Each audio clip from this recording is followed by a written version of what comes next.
The best record in baseball and the team that just swept the Dodgers all reside in one division. It's the NL Central. Step up to the plate. It's the Locked On MLB Squad Show. From the Dodgers to the Astros, the Mets to the Rangers, and everyone else in the league, with the experts of the Locked On Podcast Network bringing you the most comprehensive breakdown of all the action around the horn. We're coming in spikes up. No hurt feelings allowed, so squad up. Welcome into the NL Central squad. My name is Jeff. I'm one half of Locked On Reds. My other half, Steve Offenbaker, some say the lesser half, is with me as well. And JD Hafford from Locked On Cardinals. And you got Chuck Freeman, Locked On Brewers. Sam Ober, one half of Locked On Cubs. And we've got Gary Morgan, Locked On Pirates. And gentlemen, the NL Central was a kerfuffle early on in the season. We didn't know who was the best, but we knew that we were all very good in the eyes of the NL race when it comes to the playoffs. Now it seems to be two teams. It's the Cubs and the Brewers, just like we all kind of figured would happen because it's always the Cubs and the Brewers, it seems, or at least here in the last couple of years it's been. The Cubs just won the trade deadline. They just swept the Dodgers. They're living large, Sam. Yeah, it's been about as exciting of a week, I think, as we've had since hosting the show. It was really the antithesis of last year's deadline, where we were a game back from the Brewers and basically did nothing at the deadline except acquire Andrew Kittredge. And, this year, I don't know if it was because of the lockout. I don't know if it's because the market fell the way they wanted it to fall. But you add Gausman, you add Clay Holmes, you add Zephyr Johns, you add Tyrone Taylor. And all of a sudden, a pitching staff that looked like it was going to limp to the finish line now looks like a strength. And the buzz at Wrigley this week against the Dodgers, I don't know how much you guys got a chance to catch of it. Probably not a lot because you have your teams playing at the same time. But it was electric, and the Cubs swept pretty handily. Like even Wednesday's game, it was close on the scoreboard, but the Cubs were up 7-1 most of it. And I'll say this, I think I've been accused of being very pro Brewer on my show. I'm very complimentary of the Brewers. I always respect what they're doing. For the first time in a long time, I really think we got a shot. I know 5.5 games is a lot, and maybe it would come in a playoff series. Maybe they don't catch up with the regular season, but I really think the Cubs match up with them now and are playing some of the best baseball they've played in years. It's amazing to see that they beat up on the Dodgers, including Tarek Skubal, who we thought, Chuck, was going to be pitching in Milwaukee. Yeah, but apparently the Brewers didn't want to give up Logan Henderson in that deal. That's the kerfuffle. I didn't think we were going to be using kerfuffle and antithesis in the first 2 minutes of this show. We're going to work in brouhaha later. Yeah, I'm just a Wisconsin guy. We don't use words like that here. We're here for the big part. You know what? I am more. The Brewers have a 5.5 game lead on the Cubs, and I just worry that people are looking ahead and say, "Oh, we got to stave off the Dodgers and get that number 1 seed." No, I think this division is far from over. That was impressive what the Cubs did this week. Now, I do think the Dodgers are going through one of their summer wounds. I did catch some of those games, Sam, and I just feel like the Dodgers do this every summer. At least they have last couple where they just they can't get out of their own way. And then you get to October, and then you can't do anything against them. But the Brewers right now, they got to keep winning. And they beat Pittsburgh. They got a tough weekend series coming up with Minnesota. It's going to be really tough with the rivalry in that series. But this division, by no means, guys, is Milwaukee's again with that lead that they have. The interesting part about this deadline was, the Cubs did a lot. The Brewers did a little. The Pirates also did a good amount as well. Like, Gary, did the Pirates sneak into the conversation for best deadline in the division? They addressed a need. It was reliever, and they went after it. Is that even legal? Not in Cincinnati, it's not. But no, it's not. I don't know. Some people are trying to pretend they got the best reliever on the market available. That depends on what you classify as available. Was Mason Miller ever really available? Then if not, okay, Weaver probably classifies as up there. But I like what they did. A lot of it is thinking ahead a little bit. I know many fans, at least in Pittsburgh, are pessimistic there's going to be baseball next year, but a lot of what Ben Cherington did will last into next year. Most of this team will come back, and if they can't make the playoffs this year with that team, that brings a whole other question to Pittsburgh. What are you going to change? Because everything's coming back. You're expecting growth from everyone. I don't know where you can add around the edges. So that's kind of where we're at right now. I feel like they did what they need to do to address the obvious issue with the team. Might be too little too late. And they can't put all three phases together at the same time to save their lives. Meanwhile, the Cardinals actually sold, unlike the Cincinnati Reds. And even in division, JD, like, are you worried about trading with the Brewers? Not rentals. I was whoever wanted them and was going to give up the best offer. I didn't care where they went, but you better get something in return. Nice. And I was pleasantly surprised with what the Brewers were willing to give up for two rentals with JoJo Romero and Dustin May. And again, these are prospects, so they could fall flat and never make the big leagues. That could happen too. But on paper and just from the numbers you've seen from them, one of them's 18, one of them's 22.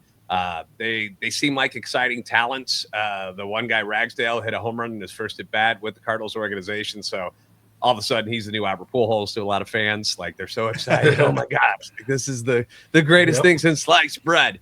But it was something that they needed to do, and people were getting pretty impatient, wondering why it was taking so long to move these guys. And I try to be honest with them, like, dude, there's a tier to this thing, and you got to remember how good is Dustin May and JoJo Romero in the eyes of the rest of the league. And it was going to take a while before everything got down to where those guys were going to be somebody people wanted. And Milwaukee ended up giving up the best offer. So I was happy to do business with Milwaukee. I was happy to do business with the Reds to help us get through the rest of the season by letting us have Caleb Ferguson for a couple months. That was nice of you, because we didn't have any other lefties, because we just traded Romero, and Justin Brule's not good.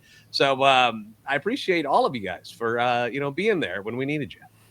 The red side of that business, I'm picturing Creed Bratton spelling that on a sheet of paper, Biznus, Steve, because that's really what the trade deadline was for the Reds. They didn't make their first trade till 5:58 p.m. Eastern time, and all three of the trades that they made were ridiculously horrible. It's no question the Reds had the worst deadline of the bunch. They had maybe the worst deadline in all of baseball. Look, somebody happened to accidentally wake Nick Krall up at around 5 p.m. and he's like, oh, maybe I should make a deal while I'm awake. So what did he do? He sent Caleb Ferguson to the frickin' St. Louis Cardinals. Now look, we got $250,000 in international bonus pool money. So we are going to have a international guy that is going to curb stomp you all in 2031, right? That's what's going to happen. Because, they're going to use that money on some 16-year-old that won't be around until, like, most of us are retired. I don't know. It was terrible, Jeff. They had a real opportunity to do things, and it was a lot of fun watching, all of you guys have so much fun during the deadline. Jeff and I did not have that same experience. In fact, we were rage recording after the deadline passed for the Cincinnati Reds. But I think we still are. We still are. It wasn't pretty. This division down to the wire here is going to be fun to watch. I agree with Chuck. I think the Cubs could come and get them. I don't know that that's a foregone conclusion. And to see Pittsburgh maybe get into a wild card situation, that'd be kind of fun. I know this baseball in Cincinnati is over at the end of September, so it'll be fun to watch you guys slug it out. There's some people that are trying to say the Reds are going to sneak back into this 4.5 games out of the wild card right now. Our September schedule is going to be a bludgeoning of what is left of baseball in Cincinnati. So you guys go get them. It's going to be fun to watch. There are 2 weeks in the month of September, 2 straight weeks where the Reds play the Dodgers, the Brewers, the Dodgers, and then the Brewers. It's like the most ridiculous 2 weeks I've ever seen. And the month of September is just going to be it's horrible where the Reds are headed right now. But the good news is Bob Castellini, he interrupted a post-game presser the other night to say that this team is full of leaders and winners. as they sit in last place here in the NL Central on August 5th. Look, I know this. There's Bob definitely thought he was at Walmart, by the way. He had no I don't know idea how where he found that was. press conference. Yeah. Yeah.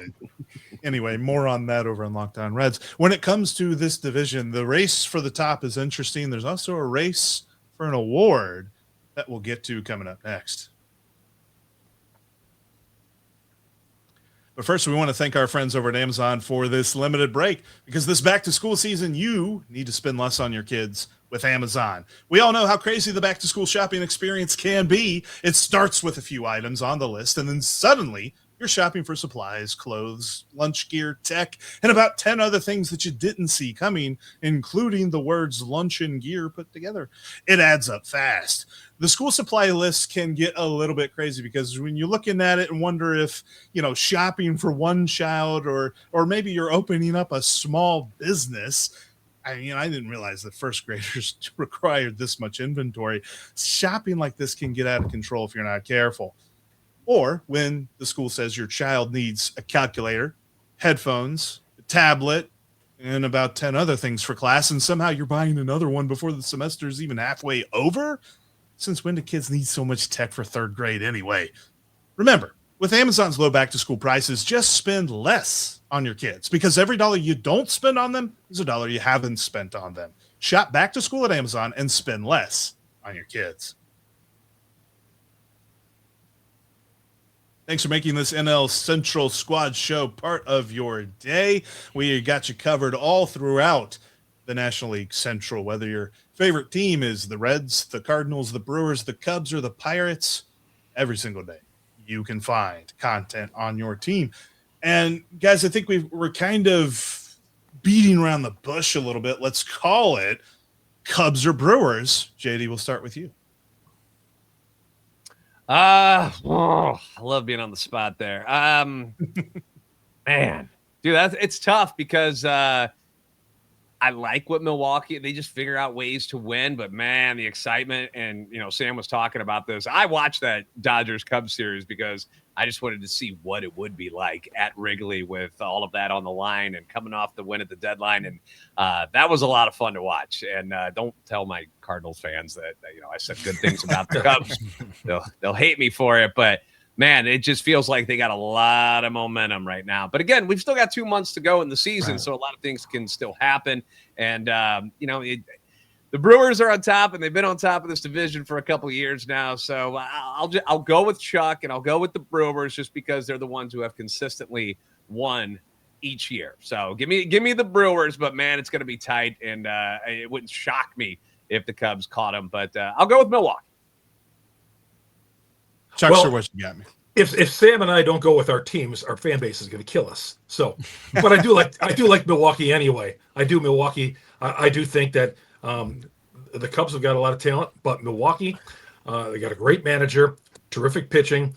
As long as everybody can stay healthy, and they need to get some. There's some guys in this lineup who got to get going a little bit, but the Brewers just never sustain any long skids. A bad series for them, or a bad road trip for them, is 3-3. Most of the time this year, they'll go 4-2, 5-1 on a road trip. And right now, they've been kind of playing 500 ball in the last couple of weeks. 26, 27 games over the 500 mark. But still, it's been enough to hold off the Cubs right now. We'll see as once we get through the dog days of August and into the September. I think. Sorry. Go ahead, Jeff. I was going to say, you talk about your fans having backlash on you. That includes your manager, because he even asked to be on the podcast recently. Didn't he? Yeah. At the press conference the other night, he asked me if I was. Well, he asked me if I was one of these guys that hates the Brewers or likes the Brewers. So I do like the Brewers. Now we know you made your. That's so cool. And then he asked. He goes, "How come you never asked me to be on the podcast?" And I said, "Well, I got to ask these media relations guys over." This is after the press conference, and he goes, "No, just let me know when you want me on, and I'll come on your show." And of course, I'm sure the media relations guys weren't happy about that. Get him on. I want to watch that. Oh yeah. He told me he's going to give me some inside information. I said, "Man, if you give me some inside information, Nick, I'd have him on my show." Yeah. Well, that'd be fun. Yeah. Hey, listen, you can only have one Brewers manager at a time. Yeah. Well, yeah, but he's never come. He's never come on my show. The other one. I don't think he knows I exist. I was just gonna say, so the Cubs at the end of the month with the Brewers, they play basically 7 times in 10 days, and I think if the Cubs could get that 5.5 down to like 3 going into that, that would be huge. And I really think the big series is going to be like Chuck was talking about earlier. The Dodgers always go through that summer swoon, and last year they went through it versus the Brewers. The Brewers won all 6 games, right, Chuck, versus the Dodgers last year? Yep. And this year the Cubs got a sweep, and now next week the Brewers go to LA for 4, I believe. Yep. And the Dodgers can't lose that many more games. So if the Dodgers could get hot, help out the Cubs a little bit, the Cubs could get this thing down to like 3, those 7 games in 10 days, one at each park, 1 series at each park will be electric. I look forward to watching that math change every single day for the next week. Mm-hmm. It's gonna be fun. And the Brewers got to go to San Diego right before that Dodger road trip there, so that's not going to be easy. Oh, right. I think right before, right after. Yeah, they go to 3 in San Diego and then 4 in LA. So right. I'll take the Brewers. I think the Brewers will have a hard time falling that far back. Yeah, FanDuel still has the Brewers pretty heavily favored. But I think the Cubs have a roster that's built to go deeper in the playoffs. Okay. I know that seems probably wrong to think, but I just think that the Cubs have more of a playoff makeup to their roster. Well, the proof has been there the last few years because the Brewers have not done well in the postseason. I was going to say that's a trigger word. Brewers just don't do well in the postseason. Sam made an interesting case as to how it would be possible to overcome, the 6-game, 7-game deficit that they've got going right now. But I've learned over the last couple of seasons that you just don't pick against the Brewers until they give you a reason to not pick them. And every year they've just gone out there and continued to give us reasons to believe in them winning the division. And I think that's probably what's going to happen here. I think the Cubs will make it interesting. I think they'll get that shaved down to a 2 or 3 game difference by the time we get to the end of the season. But what's going to happen, I think, is the Brewers win the division. The Cubs are the number 1 wild card. And what's going to be much more interesting is to see if the Pirates can leapfrog their way into having 2 wild card teams out of the National League Central. That's going to be, I think, a much more fun race to watch than what's going to happen between Milwaukee and Chicago. They're both going to get in. I just don't think at the end of it, the Cubs are going to have quite enough juice to overtake the division lead. And the Pirates got a winning record against the Brewers this year. Yeah. I was pleased to see Philadelphia decide to play every single player out of position after the trade deadline. That would help the Pirates. Defense doesn't matter. We're learning that in Cincinnati every day. That's the interesting thing here, right? Is like the division winner will get the final wild card spot, which right now that's the Diamondbacks. Between the Diamondbacks and the Padres is 1 game. The Marlins just sold a couple of guys, but they're good enough that they're probably going to hang around there.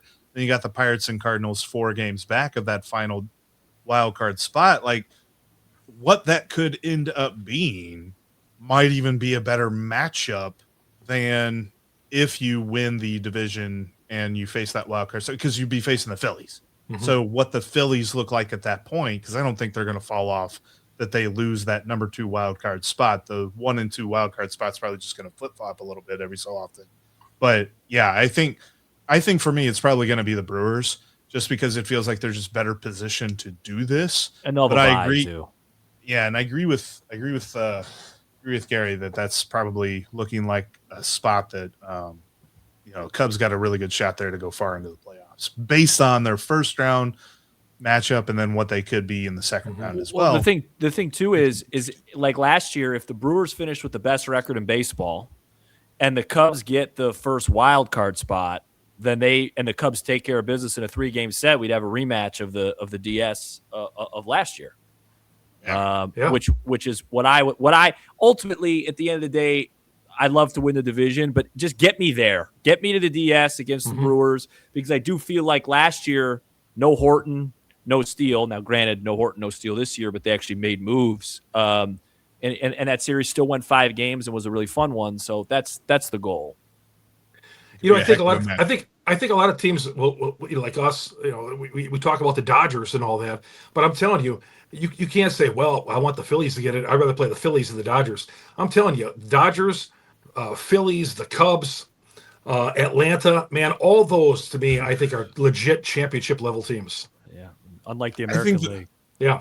I think the World Series is coming out of the National League this year. I think that's what we're getting at. But I know this: the Rookie of the Year award is going to be one heck of a battle. We'll talk about that coming up next. Right after we give you those odds, you mentioned the really big favorites, Sam, that the Brewers are minus 450 to win the NL Central. Cubs at plus 310.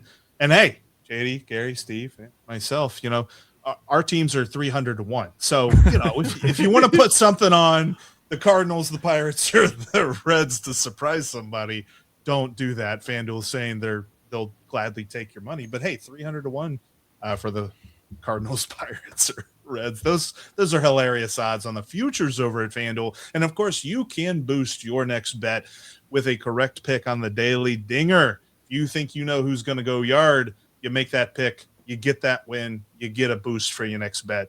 It's all over at FanDuel.com. Go check them out right now. FanDuel is an official partner of Locked On MLB. All right, so I got a bone to pick with the Rookie of the Year award right now because J.J. Weatherholt is the favorite. And there is a certain player who leads all rookies in every offensive stat category you can think of, except I think batting average. I think McGonagall's got him on this. But he is not the favorite to win the NL Rookie of the Year. I'm talking, of course, of Salbert Stewart here in Cincinnati. I don't understand why J.J. Weatherholt is favored, JD. It's the war. It's the war. What's it good for? Ridiculous. That's one thing to look at. So I'm one of the people that actually sides that I think Sal should probably win it just because the sexier stats, like the offensive stats, favor him in such a major way. For a while there, I thought it was very much neck and neck because JJ was keeping up with him in most categories except for the RBIs. They do take an effect or in the thought about where you guys play all the time, where Busch Stadium's like Death Valley now. Sam, back me up on this. You my gosh. It was the dumbest thing in the world. Like, I don't know why the ball doesn't fly there anymore. It was the weirdest series ever. The ball did not go anywhere. Yep. Yeah, it was crazy. And for whatever reason, it's not happening. It's not Sal's fault that he doesn't play in a horrible hitter's ballpark. But at the same time, if you look at through some of the stats and if, you know, we can nitpick through this and go, hey, JJ should have 22 home runs, whatever. But he doesn't. The fact is he doesn't. He's obviously a superior defensive player, superior base runner. Well, should I say superior? Because I think they got all around the same stolen bases and stuff. I have a lot of respect for JJ. I love him. He's going to be one of the pillars for the Cardinals. But what Sal is doing in the middle of the order for the Reds has been incredibly impressive. So just as somebody who has a kind of a stake in both, with the wife being a Reds fan and then me being the Cardinals fan, we get in this argument all the time. And I literally bring it up just to upset her because I know it bugs her so much. But I do think, like, if I had to place a vote today, I'd be voting for Sal Stewart. And I don't think Cardinals fans are going to give me too much hell about it. They do love their war. They do love it. And they think that is the be all end all. But when you just go through everything and you go the eyeball test, who's had a better season, it's hard to argue against Sal Stewart. Is JD trying to lose his show? He is talking nice about the Cubs. He's voting for the Red. I mean, are you trying to get a different gig? But look, all the things you just said about being Sal honest, Stewart, man. all of the things you just said about Sal Stewart is correct. You look at his numbers right now, you know, the stolen bases, I think, are even at 12, right around 12, 13 for both players. But you look at, you know, Sal Stewart has 109 hits, 24 home runs, and he leads the league in RBIs right now with 86. Like, Sal Stewart is getting it done. You talk about, you know, him in the middle of the lineup, what they've done in Cincinnati, moving him up to batting second now behind Elly De La Cruz. It goes Elly, it goes Sal, and Sal has allowed Elly De La Cruz to have a better season because the pitchers finally have to pitch to him. They can't pitch around him like they were last year. There's somebody that's dangerous coming up. So it's making Elly perform better as well. I love the impacts that Sal has had. You look across the board at what he's done and what he has been for this lineup. He has to be the rookie of the year. The war is because of defensive metrics. That's the difference here right now. And the Reds have moved. He's played some third base. He's played some first base. He's even had an appearance or two at second base. They're not really letting him just be good at anything. They're moving him around. I jokingly said just a little while ago, we don't care about defense in Cincinnati. Well, I wasn't joking. We don't care about defense in Cincinnati. Neither do the Bengals. They no, but hey, we're working on that. That's a different show. We'll talk about that on another show. But Sal Stewart, I think at the end of the day, when we finally get to the actual voting for this, I think Sal Stewart's going to win this award hands down. There is a very interesting case because Baseball Savant does this thing. Now they say if you play all of your games in one ballpark, this is how many home runs you would have. JJ Weatherholt has 16, of course. It says that if he were to play all of his games in Great American Ballpark, he'd have 17. The interesting part about this is if Sal Stewart played all of his ball games at Busch Stadium 17, I don't know what number they're on, he would have 13 home runs. Yeah. But that's playing every single ball game there. That's not playing half your And we're games just there making or crap up though, because that's not real life. You know, I mean, yeah, sure, That's true. Too. okay, But it also it's not real. That's not what has What's happened. And you know, if JJ were to take advantage of the gaps at Busch Stadium and hit more doubles, then I would think he would get more votes, and that would impress me more. I don't need him to hit 22, 23, 24 home runs, but I need him to be plugging those gaps and getting doubles and driving a little bit more in than he does. I know he's a leadoff hitter, and he's been there the whole season, so he's not getting the opportunities because the bottom of the order of the Cardinals is poo-poo caca. They're terrible. But it's still, that's just the reality is that those are his stats. That's who he is. He's good at these things over Sal, but the overall offensive weapon that Sal Stewart has just been better this year. And I agree offensively. You can be mad at me if you want, Cardinals fans, but this is just speaking the truth. Go look at the stats for yourself. It's real. Doesn't there have to be a place for the defense, though? I mean, for real, I'm only saying this. Listen, Yeah. the Reds have maybe mishandled Sal. Let him play somewhere, whatever. But like, I would agree. We're talking about rookie of the year. I want the most complete player. I think Weatherholt's in. Plus, he's a hometown kid here in Pittsburgh, guys. So JD may want to lose his show, but I don't. So I'm going Weatherholt. I just checked. JD's down to 4 subscribers all of a sudden. How'd that happen? It's amazing. Hey, not to pivot here, fellas, but one thing we could all agree on is that speaking of awards on FanDuel right now, does anyone know what the MVP odds are? No, I know who it is. PCA and Shohei would be my guess. Dead even, minus 110 each. Yeah. As of recording time. Normally, I'd say it wouldn't be, but the fact that Shohei has quit pitching right now with his knee, and that it's just going to be purely about the hitting. That's why, yeah. PCA could sneak in there and get this thing. But again, defense really is why it factoring changed. in there as to why he's so much more impactful, because he's a dead nails awesome center fielder. 100%. I mean, like, it matters. Is he a That's why it platinum should glove? matter for rookie of the year too, for real. I mean, just not the back. He didn't win it last year, Jeff. I think this year he's got a good shot. And Sam, PCA, pretty good DH. We saw that on Wednesday. Yeah, I think I typically, like, the last time the Cubs had the MVP was Bryant in 16. Baez finished second to Yelich in 18. But I really want this one. Like, I want Pete to be the guy to dethrone Shohei. Like Steven said, it's a little bit, it's because he's not pitching. Like, I think if Shohei's pitching, it's almost impossible. But because he's not pitching, it's opened it up, and Pete's been, Bonds level here for 2 straight months with the defense, like Gary said. So it's and pretty he's cool. also something about PCA too is he's one of the most, like, I don't want to say hated, but people don't like him in other ballparks. I know. He's my least favorite player in the division. Which makes it great. That's what makes it fun. And then And Shohei, testifies, everybody yeah. roots for Shohei. Everybody's like, "Yay, Shohei, go!" Yeah, Pete's got one of those. I mean, everybody hates up PCA. He's got one of Pete's those got a personalities. punchable face. I'm He sorry. does. Oh, the Well, I bat mean- drop the other day. Yeah. There it It's is. not as bad as like Yachty Molina, but I mean, yeah, he's not beloved. That's God, he's still in your brain, Steve. That's so sad. He's been But the retired thing for so is long. the guys that you root for, like, or the guys that like don't bother you that much, are almost the worst. Like I remember like Pujols, I'd be like, well, he's such a good hitter, and then it's like, oh my gosh, what am I doing? Like, there's Listen to us another talk one. about the good old days. Let's talk about the 2000 Cardinals. Here we go. Yeah. Hey, I'll say something Yeah. nice about the Cardinals You know. because JD did. If you look at his background, is that not like the best logo in sports? The Cardinals logo. The Cardinals? I think I'm it's not- my I'm not- it's my I'm favorite not gonna baseball jump on logo. that. I think it's the best. I don't know about Thank you, that. Sam. That's- Yeah, you're I welcome. don't He's getting a agree. Christmas card this year. Look at Yeah, that. kumbaya, kumbaya. I'll never We'll see bring- that dirty bird. The only thing they should get credit for is the fact that they finally were willing to put the Lou across the front of their shirt because, you know, places- You guys don't like the Cardinals logo? I feel like it's so baseball. Well, it's been around for 80 years, Yeah, right? it's a great logo. Yeah, I like the fact that some of these teams don't change it, and I like that. And, you know, Cubs logo is fine. You know, it's good. It's a good Yeah. logo, Yeah. but stands the test of time. Sure. yeah, but the Cardinals logo is pretty iconic.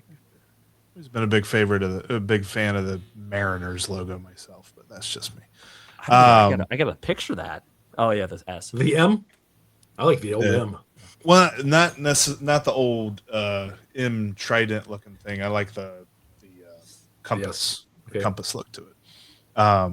But the good news is the NL Central could sweep awards if PCA wins the MVP because Miz is going to win the Cy Young and either Weatherholt or Stewart's going to win the Rookie of the Year. So And Murphy might win Manager of the Year again. Could win it. The guy down in Atlanta could have a say about that, but I mean that'd be unprecedented. A guy in his first 3 years as manager winning Yeah. Manager of the Year. Why is Walt Weiss, the Braves manager, why is he favored ahead of Murphy? Like it's not like I know the Brewers are having a better. Is it just voter fatigue? I just think voters that's are part of the bored same. with the Brewers. Yeah. Yeah, the Brewers have a better team and they have less names. I mean, the Braves are loaded. They just had a weird year last year, but like they should be good. No. and they're spending $1.75 to field that team. Yeah, exactly. Hey. I will say going back to the whole playoffs being a trigger word for Brewers fans, like when I was up in Milwaukee for the Reds Brewers series, that was everybody that I talked to was like that. I was just like, man, y'all, and they're like, yeah, whatever. Playoffs are what we care about. Like this is window That's dressing. the Steelers of the '90s. I mean, like Yeah. that's what it was. Like you have a great team every year. You're in it every year. Braves too. You in the never 90s. win it, so you suck just as bad as the Browns. You know what I mean? Like it's the same thing. Sorry, or the Bengals now, whichever you want to be more relevant. Well, definitely in the 90s, it was the Bengals for sure. Well, That's with the another show. with the Brewers. Why do if you guys always say hurtful things? What is going on? Steve, these shows we are know who about, we root Steve. for. We know who we root It's not all Ohana over here. We're just one of these days it's going to happen. I don't know when, and it's going to be a long time from now. And that is where we'll end today's NL Central Squad Show. Thanks so much for checking us out. We'll be back with you here as the season moves along, maybe even talking about the NL Central sweeping awards. Make sure you check out Locked On Cardinals, Locked On Brewers, Locked On Cubs, Locked On Pirates, and Locked On Reds every single day because we got you covered as part of the Locked On Podcast Network, your team every day.